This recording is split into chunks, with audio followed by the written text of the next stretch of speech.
Hello, everybody, and welcome to another bonus episode of the Headspace podcast, where today we will be doing an album review of Brotha Lynch Hung's new album, EP, Torment. My name is HSR. My name is Chris Chrome. And this is the show where we go through all these albums track by track and give our thoughts and opinions on each and every song. In this case, the Headspace podcast looks at new hip-hop, and then we give our thoughts from our headspace and share it with you. It is absolutely corny, but once you pick a name and do it for 2 years, you're stuck with it. Still, we care a lot. I like our name. Yeah, it's corny. It's also the name of a meditation app, which may cause legal problems in the future if we ever make money. Either way, we just kind of like to go through them. We're regular folk. We're not like experts or anything like that. And I say that just to prime you, because you guys are probably bigger fans of Brotha Lynch Hung than I am. And because we learned over time that's who comes to our videos. And that this is more of a public journey of learning to appreciate all hip-hop and just to explore everything that's coming out with a preference to less pop stuff, because pop stuff doesn't get clicks either way, and we like it less. Well, I like it less. He likes some pop stuff more than I do. But in general, it just kind of turned out that there's almost more value in finding the lesser known albums and just seeing what's out there. That's the goal of this channel, at least, is to explore and learn together, which is where you find people can leave comments telling us anything you want over the course of this review. And we're a small enough channel that I will 100% be definitely answering you and speaking with you in the comments after that's done. So before we jump into it, I just want to give a special thanks to the patrons: Ismail Gadamsi, Chris Prado, Super Old School 1994, Lindell Williams, and Carl J. They're dope. They support us. We'll talk a bit about that at the end. And Chris, why don't you introduce what album we will be speaking about today? Well, for this week's Headspace bonus album, we went with Brotha Lynch Hung, Torment. So the real question, and this kind of segues into the first part of the show, where we like to contextualize our familiarity with the artist, because if you've been a fan of Brotha Lynch Hung for 20, 31 summers, we'll say, you may appreciate him a lot differently than somebody who's just coming into it, or somebody with less exposure to his music. That's all I'm bringing it up. So Chris, when did you first discover Brotha Lynch Hung? Meat Cleaver, when that song came out. When did that song come out? I don't remember, but when Meat Cleaver came out is when I discovered Brotha Lynch Hung, part of Tech 9. It was under Strange Music. So I had my whole Strange Music phase, and I kind of just stumbled onto him, and I really liked Meat Cleaver. It was really cool, kind of fast, horrorcore, pretty choppy, so it was nice. And then you reviewed him, at least. I don't think I was there on that show, but you reviewed that did happen. Season of the Sickness. I also did review the entire album. I just couldn't make the review that day. So I also know who he is because of that album too. That's fair. So I definitely don't know his work with Strange Music because I just never got into it. I am not convinced Strange Music is the independent powerhouse of quality that Mr. Aaron thinks it is. So me and him can disagree a bit on that. Sorry, Mr. Yates. Still, we did do Season of the Sickness, and I thought that album was really interesting just because it was fast-paced, it was creepy, and it had like a certain almost political tone to it. Like, the environment you put me in creates this feeling almost, right? This sickness. I thought it was really cool. And then I've heard nothing since, really. And then I saw his album was coming out, and I thought, you know what? We heard the first one. What about the newest one? And that kind of led to it. So I frankly have zero idea what happened in the middle. Only that I did know he was signed to Strange, and I guess I didn't care enough to look into it at that point. That's all I really got to say about him. I really liked what I heard off of Season of the Sickness, and yeah, I thought it was a really cool sound. Nice. This album cover does fucking nothing for me. It just looks a little bit like whatever. I don't know if that like mask in particular is significant to his career, but to me it looks like a little tacky Jason mask, and I don't know if it's significant. If it is, props to the mask. The fans will know what's up about it. This does not engage me as a new person coming to this album. It's just the color scheme is not my favorite. You can barely see his name. It's fine. It's just not my favorite. It's bland, is I guess my feelings of this cover, and that's really it. I like the title, Torment. That's an interesting title, a singular word reflecting pain and darkness. And then I look at that cover and it's just so tame. You know what I mean? I get you. I do like the name Torment. I do think that it kind of suits his type of style of like what we're gonna get. Again, I've reviewed Season of the Sickness, so I'm kind of expecting some like really kind of like out there gruesome shit. I also, again, if you've ever heard Meat Cleaver, it's pretty gruesome as well. So I kind of know what I'm about to get. The mask doesn't do anything for me on the album cover. It's okay, I guess. You're hiding behind a mask. You're a killer. You're a serial killer. You're a cannibal. Maybe that's like a cannibal mask. I don't know. But I agree with Holden. It's not really that much of an outstandish photo. It's just fine. So that's really it. Anyway, it's a little short, 20-minute project. I think it's even less than 20. Either way, the first one is called Look Intro. The name that I just wrote down was George Ann. So Bonnie made me watch the fucking Ted Bundy shit. Is it good? I don't know. I mean, it's not terrible for what it is, but I don't feel like my life changed in any significant way having watched it until this very moment when I said, I know that voice. And it's Ted Bundy. And it's just kind of this quote of him describing something that he did to a girl. Or one of the stories, whatever. I know that because they say her name, and I Googled that, and then I double-checked it, and I found a clip on YouTube, and I'm like, all right. So on the one hand, I keep giving this speech on these intros where the goal of an intro is to take you from, like, the world you're in and bring you into the world of this album. And on the one hand, I think that this intro does accomplish that goal. Right. You know some serial killer creepy shit's about to go on. On the other hand, this is lazy as fuck to me. This is just like you grabbed a soundbite, one soundbite, not really like editing it or much, just like left it there to be creepy. Now, I don't mean to talk a lot of shit here. I really try to be as positive as I can be on a review. But while the effect of bringing me into the album worked, I mean, anything else would have been more imaginative in my opinion. This is like, oh, that would sound perfect. Let's get some Ted Bundy up there. And then they did that, and it just feels like a clickbaity sellout move simply because Ted Bundy is a bit of a trending topic right now.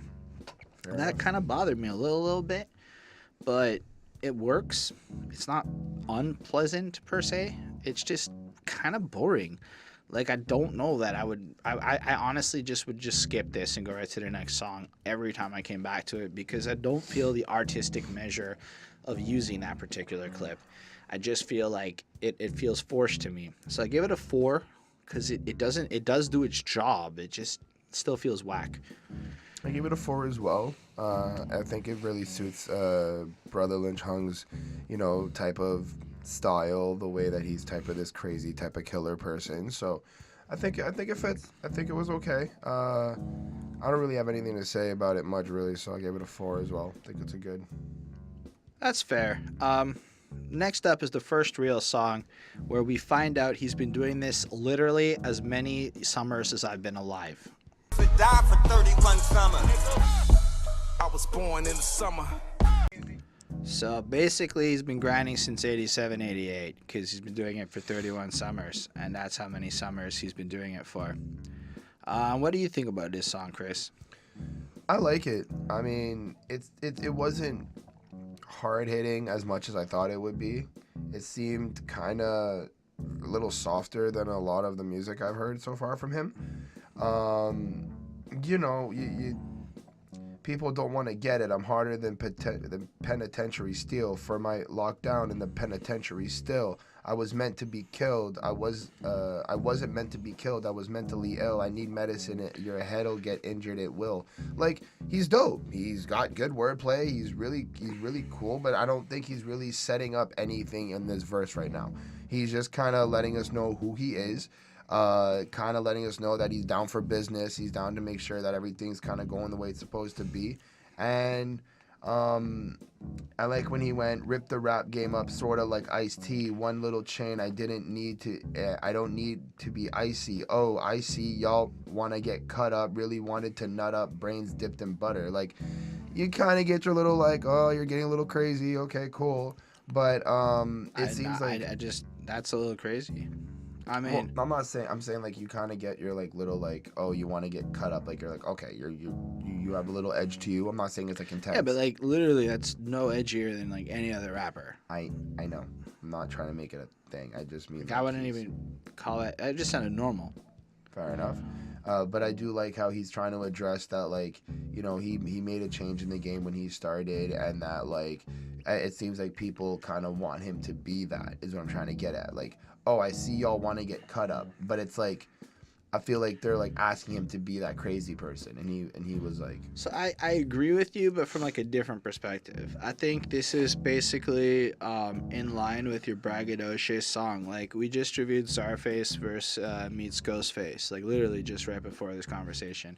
One of the points on that was like we discussed how little rappers, not necessarily like people you've heard of, but like just people in his local scene, people all around who's talking shit talking rappers. Like, there's like 1,000 Montreal rappers and you've heard of none of them. So like that kind of level of rappers, and he's probably dealing with those guys who are not really paying him the respect he's due. They probably has a bunch of little young busters coming up in his face or shit like that, or even fans who just call him whack or trash and don't really understand his legacy.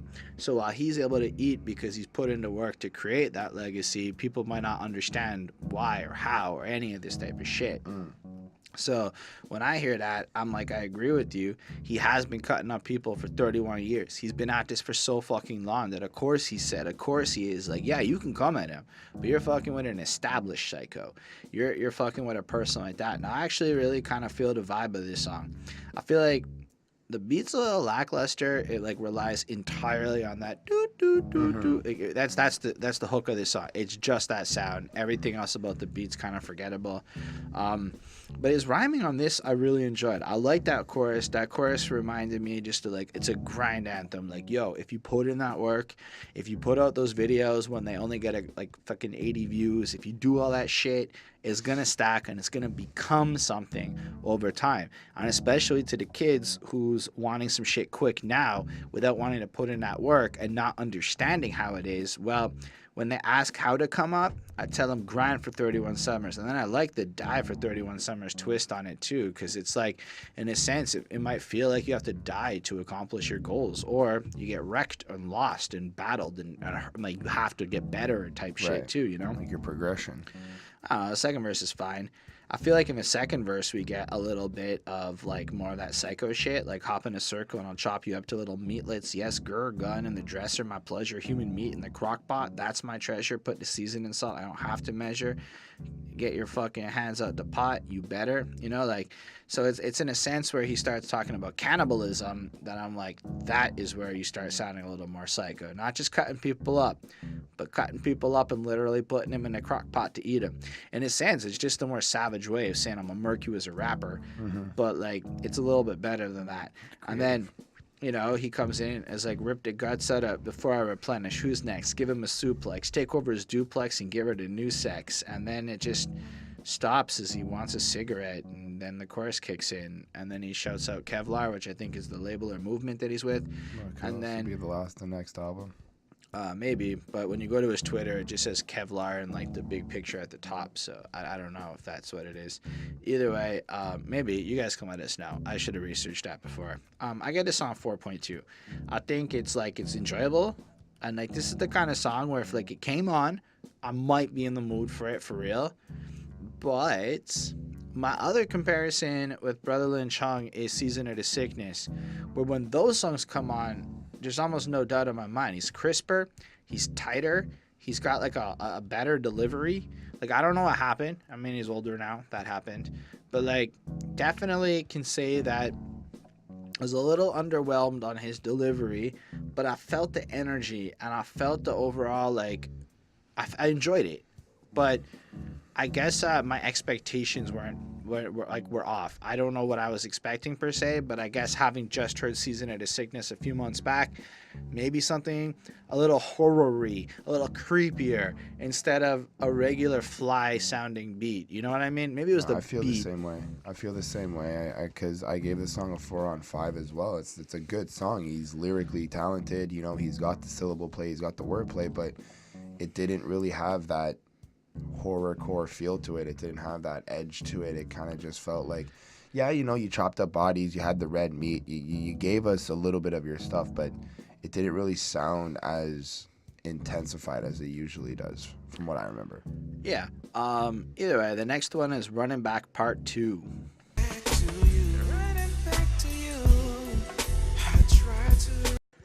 This just feels like two separate things put together a little bit to me. This is the first time I was like, ah, crap, I don't love this album. And then I realized that I get nervous when I don't love something, because sometimes fans are kind of militant when you don't immediately love it. But I like the chorus, like the message of it. Stuck in my past, about to relapse, I keep running back to you. I tried to refrain, but your nectar's so sweet and savory, I keep running back to you. Now, as a person who understands what it's like to get caught in your past and to make the same mistakes over and over again and that kind of shit, I felt like that really spoke to me. It was really, really sweet. And then you get this very pensive fucking verse from him, you know? Like, he's okay, but he's just like thinking back on shit, you know? I used to shoot at him with homies at the 6'4" drop, didn't ever leave a witness, ain't no calling the cops, had a knot in my backpack, I was ready to rock it, had Dino in the backseat, G Smooth in the cockpit. I guess statute of limitations would have passed. You can drop some names, I guess. Got it locked, about to need him a locksmith. That's okay, that's alright. It's not like next level, but it's alright. They never knew they couldn't fuck with me. They just wanted to talk shit, but I don't have it. Let them have it. It's a habit. Hit him right in the breadbasket. Somebody better call a casket. I'm like, this all right. So he comes in and he literally hurts people. And he comes in and people underestimated him. And so he lashes out, you know. He's toxic. Poison like these Newport cigarettes I'm smoking in the corner like a black Al Capone. So I wanted to comment on him smoking, but then he did it himself. And so I just figured I'll let his words speak for it. I gave up tobacco recently. And I e-cigarette now, but getting rid of tobacco makes your voice better. And it gets easier to rap, actually. You have better breath control. Either way, I thought it was fine. I was 30 thinking back when I was 20, never thinking about the money. That's funny because I was. And in a sense, it's almost like he was thinking about the money as what I took from that, but he was irresponsible and reckless. He wasn't thinking about it right. He just was thinking about money, obsessed with it, but he wasn't really thinking about it. And I thought that was really cool. Then you got the chorus again, and it's kind of like this R&B singy vibe to it. And then, you know, back in the day, he used to fuck up rappers and all sorts of shit in the second verse, and it's fine. And then he goes back to the singing, and then he goes, whoa, whoa, whoa, ooey, ooey, ooey's for a while. Then the chorus comes back, then more ooey, ooey's. Like, half the song is like the ooey, ooey, ooey stuff. And it's like, it's really pleasing to listen to, but it's very long. I feel like this song is a good minute more than it really, really needs to be for my preference in terms of the outro. The rhyming is okay, and I really enjoy listening to him think back. I think from like a verse perspective, this is one of my favorites on this project, and I give it a 4.25. It's a good song. I like what he's I guess attempting to do. It seems like this is a reminiscing song. He feels like he's trapped in his own ways and he can't really try to get out. He's trying his best to do the best he can, but he feels like he wants to go back to it. Now I like the whoa, whoa, oh, whoa, whoa, and the whole like extra minute of the song. I kind of feel like it gives you this kind of, again, this reminiscing feel. It kind of puts you in this mode that, like, you're just thinking and you're kind of resonating on what he said and how he feels about certain things. So I thought that was cool. You know, he's thinking back in the day, he used to cut them and gut them and wrap them up and put the lyrics in the bag, glitter and light them up. So, like, he's thinking back to a lot of the older things that he used to do. Maybe it's like the rap battles. Maybe it was the, you know, the fights or the stuff in the area he was in. But it was just kind of one of those songs. It didn't really have any much depth to it. Left it with a 4. All right, that's super cool. The next song has a title that's similar to this song, but with less words, and it's called Running. Left a strap in the trunk. I was smoking a blunt and stressing, so think what you want. I'ma get that. This was a really fucking cool song. He's kind of singing. He doesn't know where he's going. He's running. But then the verses is where this really gets interesting, because it really just is a guy who's like on the run. So in the first verse, it's like he was drunk driving and he got so fucked up, I think he hits a cop car or something. He just hits a car. He hits a car and the police are like looking for him. He's drunk driving. He's like on the phone in the little bridge thing before the verse. He's calling somebody like, shit, behind a liquor store, I'm kind of ducking out. And then he tells us what happened. You know, he's drinking and driving. He was so fucked up. He hopped out the ride, left a strap in the trunk. So he fucked up, right? He left his gun there. Now he's smoking a blunt and stressing. He hits up a Uber to go where the homies are at. He's got $100 in his pocket. You know, he's good. He's ready to go on a night. And then, you know, people are looking for him. He's missing his wife. He can't really go back there. Homies ain't picking up. Nobody's answering. He's able to go somewhere, but he has nowhere to fucking go, so he's just running. And I think Tone Jonez does a really beautiful job assisting on that chorus. I do agree. The second verse kind of follows up. He's talking to his girl, so the police are still around, etc., etc. And so he's running, and then he kind of goes. He's a young alcoholic. He was lethargic. He's got a half a pack of cigarettes in his pocket. Goes to the back door of his crib. His wife slips him some shit. Then he kind of runs, gives his wife a kiss, and takes off. And like, you really get these two little snapshots of like a desperate person on the run, and it like really hit me in this deepness, and I was like, okay, this is kind of what I was hoping for a little bit more, you know, like this was some really creative shit. I think it was really powerfully delivered. I'm a little bit not sold on the beat. I do feel the verses are a little short, and it could have given us a little more. And then there were those sudden excessive effects of like auto-tuning shit that just pop up somewhere in the middle, later half of this song. But I give it a 4.35. I really, really enjoyed it. I also like the song as well. I think that it was a really cool way of storytelling. He kind of really interacted with the song a little bit, giving us the interlude and then kind of explaining the situation in the verse. That was really cool. I do kind of feel the desperity of him, you know, trying to find a way to place to get somewhere. But in the second verse, like, he does have a place, but I feel like he's trying to do better. No, the cops are looking. You can't go where your wife's at. No. He goes to the wife. He gets in the backyard. He goes to whatever, and then he asks her where to go. She has no idea where to tell him. But then he's got a specific spot because he's got a gun, and he doesn't tell her about it. Well, I think he just has the gun, but in general, I still don't think he has a place to go. He can't stay home, can't go anywhere. No one's answering the phone, so he has the gun because he's on his own, you know? Like, I just didn't get that sense from this track.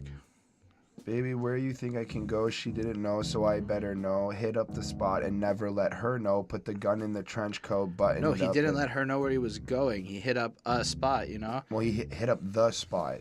Seems like it's a spot that he knows. Like, I'm Yeah, but like... Anyway, that's not my point. My point is that it just, for what I understood from it, is that he kind of seems like he's trying to do a little bit better, but he keeps kind of slipping in these ways from the last track, and now he's back in this, and he kind of got into an accident, or he got into a mess up, and something went wrong, and now he's on the run. And it was cool. It kind of felt like this was a continuation of the last track as well, so that was also cool. I gave it a 4.3 out of 5. All right, the fifth track on this project is called Sicc Sense. Seems to meet up and never beat up, ain't it? Sometimes niggas think that everybody about to get. All right, Chris, how did you feel about this one? This is dope. This is like trappy vibe feel. I love his flow on this. I don't even really care what he says on this song. It was just super, super dope. What I do understand from the song is that he's kind of just like explaining his side of things. He's kind of just going, and I like when he went, sometimes people think that everybody gonna get famous. Some motherfuckers ain't though. Some ain't got it. Some try hard for years and never put out the product. I got the Sicc Sense. And that's what I think the concept of the song is that he's out here delivering his product. Now, whether it's actual drugs, whether it's dead bodies, whether it's raw meat, whether it's lyrics or dope bars. His music. His music, I feel like he's basically just saying, like, when you put the work in and when you got your sound or your voice, you should be putting it in and making it happen. No, but also that even though some people, everyone thinks they're gonna get famous, but the truth is that's not true. But he's got a Sicc Sense, and that like extra thing is what makes him be able to do it. Absolutely.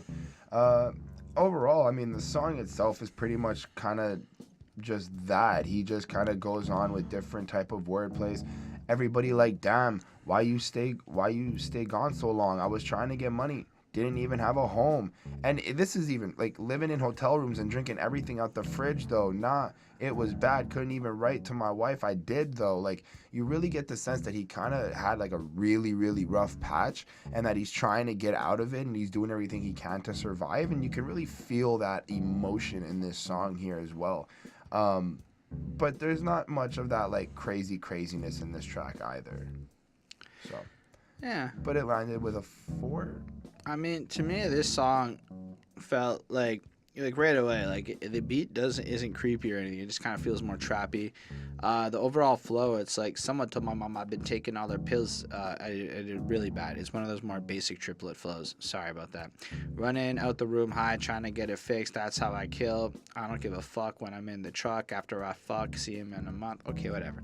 Thing is that he's right about the sense that not everyone's gonna pop. I heard his earlier work, so I get that he's got something that's gonna pop. But this song is not that thing, in my opinion, that would make anybody pop. This, to me, was a little bit on the generic side. His legitimacy is there, and I agree with you that he's kind of a little bit all over the place, and he's trying to keep shit together, and everybody wants to be famous, and everyone's got an ego, and this, that, the next thing. But, I mean, I don't know. This was like, I just kind of thought this was flat. Like, it delivered like a by the number song, as opposed to being something overly passionate or super interesting. Like, there's no bar in this that's like blew my mind. Like, you know what I mean? Like, I can't say anything in here was like overly fresh. Even the other couple songs had like this interesting freshness to it. Right. This is like, well, I was completely fucking up, but some people, unless it's commenting on how his Sicc Sense keeps him from getting famous, which is possible, I don't really know. But I just kind of give it a 4.1. It's got its thing. I'd rather listen to this over a typical trap song that's going on about popping oxys and shit like that. Do people still pop oxys, or are we at Zans? I don't know. Perks. All of that shit. I'd rather listen to this, but I'd also rather just go listen to Method Man doing good trap flows. So I gave this a 4.1. To me, it's fine. I don't know. The next one is Deliver. When I run up in him, put the gun up in him, deliver his dinner. It was liver and intestine. I feel like from the creepier side of things, this is what I was hoping for, like the whole project. Like, just look at how it starts. I rap poisonous, I send him his liver, which is cool because liver deals with poison. Fill you with rap poisonous, I'm venomous. When I run up in him, put the gun up in him, deliver his dinner. It was liver and intestines, I'm doo-dooing on your vest, like pooping. Yeah, sitting on the records and shitting on records. Like, all of a sudden, it's like, okay, so he's creepy as fuck, he's gonna kill you, and he's good while destroying your legacy. And that was, like, really, really dope.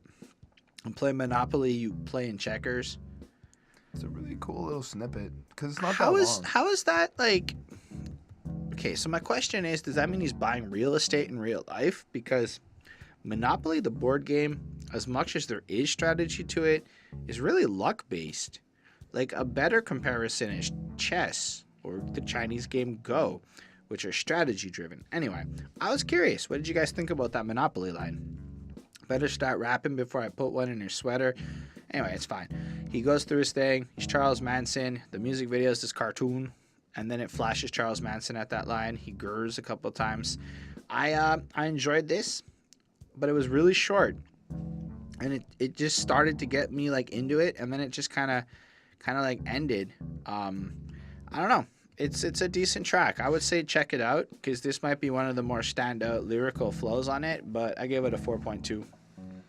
For me, it landed at a 3.8. It was just really short. I kind of got into it, and then it killed it. And I was just like, I don't know. I was expecting a little bit more. I like what he's doing. I like the little kind of weird sadistic shit he's saying. I like the weird kind of twisted stuff he's doing, but just pretty short to me. The flow's on point. The syllable play's on point. He's pretty talented. Left it with 3.8. All right. The last song on this project is called Raw. Spit something like Busy Bone mixed with tech, something like Buster and Twister and Fly till I die like a pilot in a jet who finger. My first thoughts on this song is we gotta do more King Crooked. I've been listening to some of those like weekly songs he's been putting out. Man, it's good. And so this starts off with like Brotha Lynch Hung kind of shouting out there's only like 5 real MCs in California that spit the real raw shit. Him and Crooked I are them. And you know what? I'll give it to him. He does spit real sounding shit. It just wasn't necessarily the most interesting real shit on every song. But then Crooked I just bounces in and he kills it. Like this is the highlight of this album is this verse, this Crooked I verse, which is unfortunately not like what you're really going for with the feature, I imagine. But better run when we come around the corner, lights out, chopper to chopper was hanging out the window. Every time you feel the breeze bleed, that means we kill it whenever the wind blow. Right off the jump, interesting imagery, drive-by shit going on, flows on through. He's going at a fast pace. He's very clear. It's very interesting. Reality's like a bitch who should have swallowed the kids, but instead the morning after she got to swallow the heart pill. You know, that's kind of what happens if you don't swallow and you take it up the other hole instead, you know.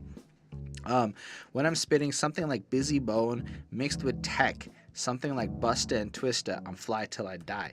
I have to agree with the way he kind of puts his flow out there. It is really what it is. It's really dope. Then there's this super fucking weird sound in the middle of the song that I'm very undecided on if I find enjoyable or anything. I don't like it. And then Brotha Lynch Hung comes out with his second verse, and it might be his also best verse on the album. I mean, shit like, I'm high like a straight Jamaican, so I hit the kitchen to make some bacon, cheddar cheese, whatever. I got meat. When I put one in a sweater, I get raw like alligator meat. I was like, that's creative. Put in a chokehold, put him in the free, nope. Put him in the backyard. He tried to act hard. And you know, just the way he like cut himself off and did it, I thought that was pretty fresh. And then you're going on, and then all of a sudden the song just cuts off. And you're like, what the fuck?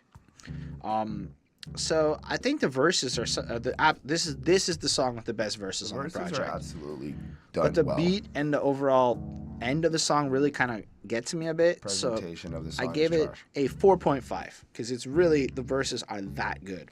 I gave it a 4.2 because of the annoying, stupid siren sound that is in the middle of the track. I get it. It's raw. It's maybe a raw instrumental. It's supposed to do something, put you in this creepy, but it makes me fucking cringe. Every time I played the song at least 6-7 times to try to like figure out what the fuck it was doing. No, it made me cringe. I'm not doing it. The song is great if you take out that middle part. That is it. 4.2. All right. So I guess then we can move on to that little outro. We interrupt our program to introduce. So they interrupted the song, which is what it sounds like it's doing, to bring us an important message that he'll be back soon. And I'm like, this was highly unnecessary in my opinion. I did not like this outro. 2 on 5. I gave it a 3. I don't think I disliked it that much, but I just felt it was unnecessary. It was boring. It was like you cut off the best song on the album to hype up something coming soon. Well, that's what I was trying to explain to you. So now, if you go on Genius, which I am on because I'm reading the lyrics so that I don't, fuck up, and you look at the albums, the Kevlar album is there. So I think that he dropped the Torment EP, and Kevlar is coming back. Is the next one, is the next EP, because it's on Genius. It's not out yet. Well, it's right here. Look. Is it out yet? I mean, I'm on Genius. I can show you. I'm on Genius. And I click it, and it says album. Kevlar released 2019. February 22nd, 2019. So does that mean that also came out? July 20th, 2018. I don't know, but I don't see Kevlar on Spotify. Okay, I don't know. You guys can let us know what Kevlar is. We'll look into it, obviously, after. Still, that's not really anything. I guess that's maybe the point, to hype it up, kind of like what J. Cole did with the KOD album. kind of, because he didn't really follow that up real quick. Still, I didn't like the outro. I just didn't like it. What about you? I gave it a 2.5. It was annoying. I mean, I guess it's authentic. Like, he kind of like, because on Season of the Sickness, he has this whole conversation with the devil, and it's kind of like, you know, he kind of like smokes with the devil and kind of dies and comes back or whatnot. So it's cool. I guess like it's kind of his thing, but I agree with you, dude. You cut the best song on the album. You're right. Kevlar is a new album. You cut the best song on the EP to tell us you're gonna come back. Which is fine. I mean, I guess it is a way to build hype. It's kind of cool. I'm not trying to be like a hater. I just really didn't like the outro. I mean, that's just my preference. Fair enough. For this album, I gave it a 4.075. I mean, it's a little EP. It's a little taste of what he's up to. If you've never heard of the guy before, I wouldn't recommend this to you. I would definitely tell you to go listen to Season of the Sickness, because that's really fucking fire. But I think part of it is that when you put him over those really gritty, horrorcore, underground sounding beats, a lot of the tone of his voice sounds different than over this more modern sounding stuff. Now, maybe, I don't know, maybe Strange Music did it really well or whatever. I don't know. What I do know is this album had a couple of really standout tracks, like noticeable, but in general, I didn't necessarily think that I'm going to come back to any of it. It was just kind of there. We reviewed it. I didn't know it was going to be how I felt beforehand. This is something I discovered when I started listening, and I guess it's the first time I've been a little disappointed by an album in a really long time. The album got a 3.38 for me. I think that if it may have had a little bit more tracks on it, it may have been a different mark. This is 8 songs. Technically, it's 6 songs, because 2 of them are like, one's an intro, one's an outro. The outro's 20 seconds. The intro's a minute. So It's a short little guy.